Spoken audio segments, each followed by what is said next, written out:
Hi everyone, welcome back to my channel. My name is Mary and welcome to another wrap up. We are almost 6 months into this year. Absolutely insane. But May was an interesting reading month. I had a bit of a slump. We'll just call it. I feel like I've been saying that I'm in a slump since like March. I don't know what's going on, but I had about a little over a week where I did not read one single page of a book, which is not common. I don't think I've had any consecutive days where I haven't read at least 5 pages in 4 years, so interesting. With all that to say, I did read 8 books in May. A lot in the beginning of the month and then a lot at the end of the month, so it feels like the ones that I read in the beginning of the month I read 3 months ago. But no, it was a month ago. So I've got 7 here physically and then 1 I read as an audiobook. So without further ado, let's get into them. I'm gonna do it in chronological order. And here we go. The first book that I finished in May was Daisy Haites by Jessa Hastings. This is the second book in the Magnolia Parks universe series, but the first book that is following Daisy and her POV, and then you also get the POV of Christian, who is like the love interest, and then Julian, her brother. I ended up giving this book 4.25 stars, but we'll just round it down to 4 to make it nice and simple. I did really enjoy this more than Magnolia Parks because I just felt like the relationship was easier to root for because it wasn't as toxic as Magnolia and BJ, but there is also something about Magnolia and BJ that keeps you just enthralled. But this was really great. I really liked it. It wasn't a 5-star read. What I really didn't actually like, there are footnotes in this series. What for, I do not know, because this is a romance series. You do not need footnotes for romance series, and they were really annoying, and to the point where I just stopped reading them because it was like Daisy Haites commentary on what was being written in the story. It was really weird. Didn't enjoy that part, but other than that, the story is intriguing. It's semi-toxic. I feel like this world is just toxic in itself and a little bit outlandish and out there, but it's kind of like Gossip Girl where you can't stop looking.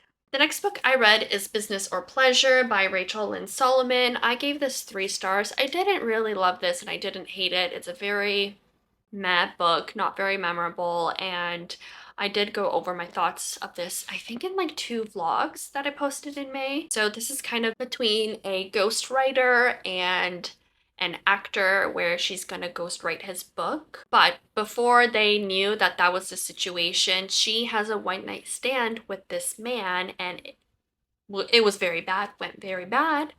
And she kind of snuck away in the morning, and all that to find out later that day is that she is working for him because he's the actor and she's the ghostwriter. So fun premise, but then it became a little weird and there were some cute parts, but overall I just didn't really care that much. Didn't really root for them that much. Pretty forgettable. I will probably unhaul this book honestly because I don't see myself reaching for it again, and my friends who would possibly read this book already have. So the next book I read was When We Were Orphans by Kazuo Ishiguro, and this one I did have a lot of feelings and thoughts in my, I think it was in my Days in My Life vlog. I was so excited to read this book because I loved Never Let Me Go by Kazuo Ishiguro. It was one of my favorite books of last year. So I decided to pick up When We Were Orphans and I just didn't love it as much. I did give this 3.5 stars because this book is written very beautifully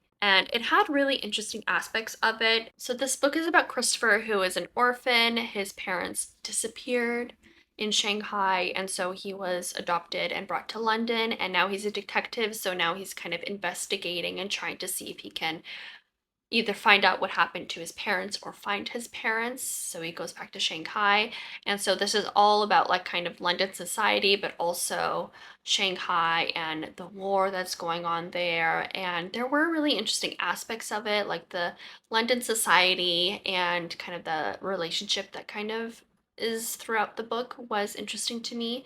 But then I just didn't really like Christopher that much. I didn't love his character and I wasn't invested in his character and his story.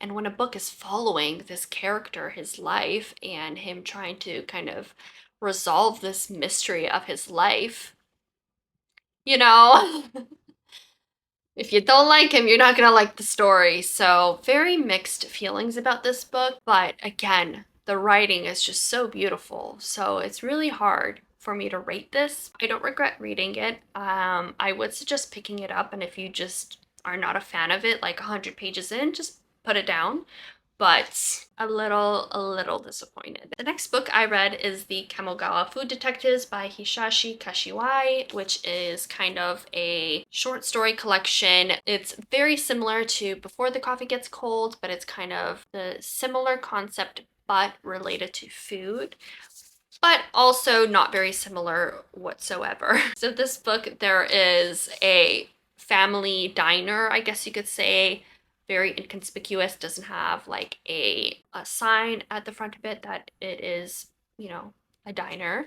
And people go there to recreate a dish from their memory that they miss. And so that's why they're called food detectives. They go into the history and try and figure out how to remake this dish. And then you find out, you know, what the dish is about, the history of the family, the dish, and the person that is requesting for the dish. There was one story that I really enjoyed in this book, and the rest I didn't really care so much for. It was the second story, Beef Stew. I really loved that one, but the rest, not so much. So I did give this 3 stars.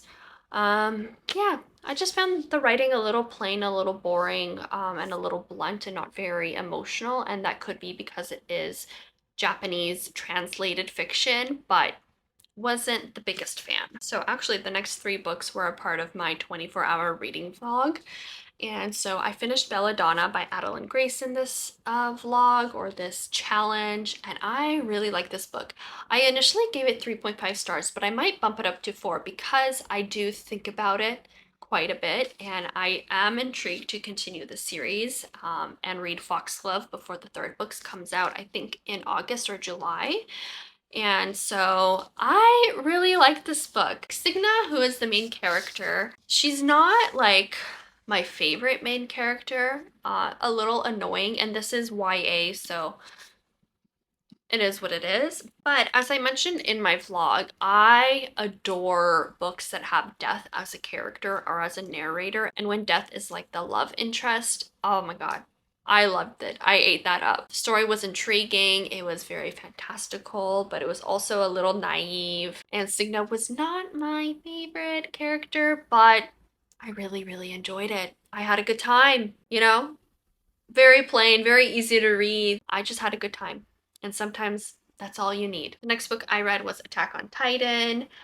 This is volume 1, so I officially started my Attack on Titan series. I ended up giving this 3 stars. I liked the story, and I really liked one of the characters.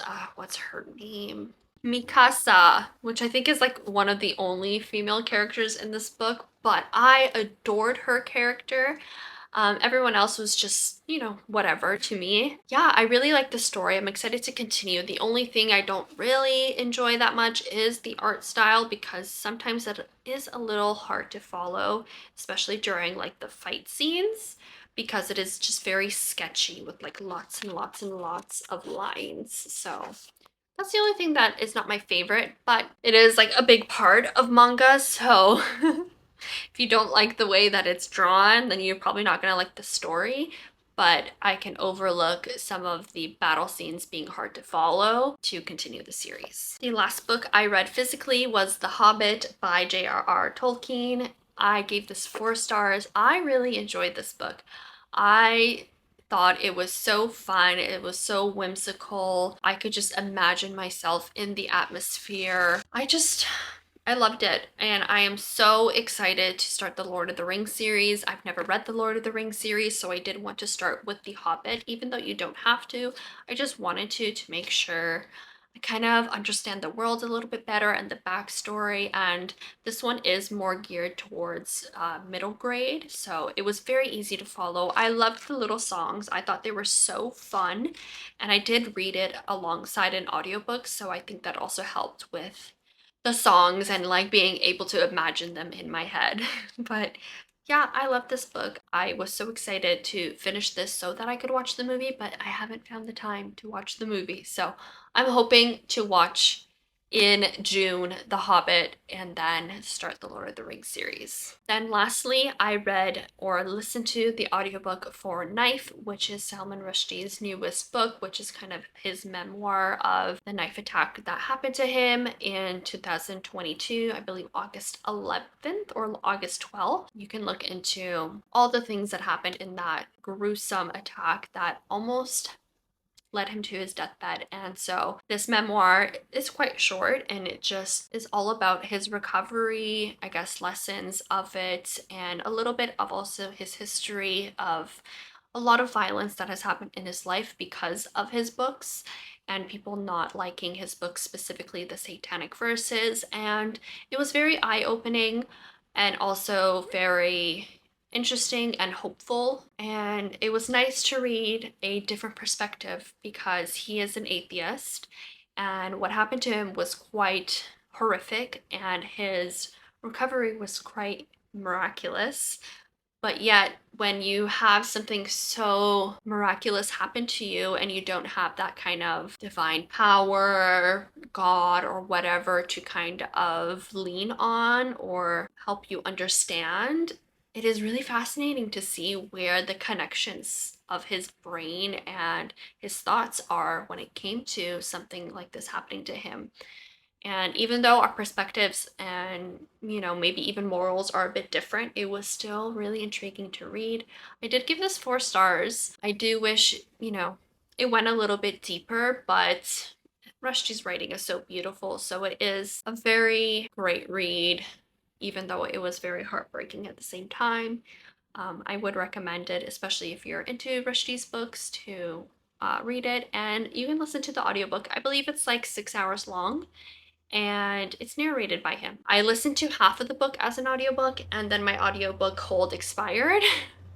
And so I read the second half as an ebook. Those are all the books I read this month. A really great arrangement of genres because typically I read quite a bit of romance. So I don't know if maybe that's why the slump happened this month.